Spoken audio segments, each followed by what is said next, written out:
104.7 IFM. Report!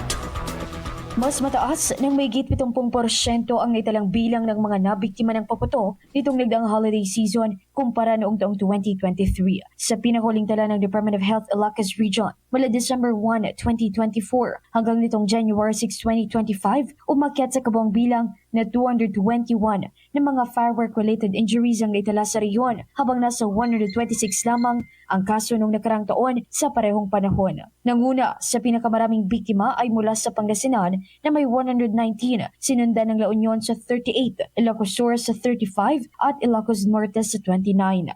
Sa bilang, 173 dito ay nagdamo ng blast or burn injury without amputation, habang may 43 naman ang nagdamo ng eye injury. Samantala, ilan sa mga biktima ng paputok ay nasa impluwensya ng alak noong holiday season. Mula rito sa IFM Digupan, ito si Idol Ron Aracatatak, IFM.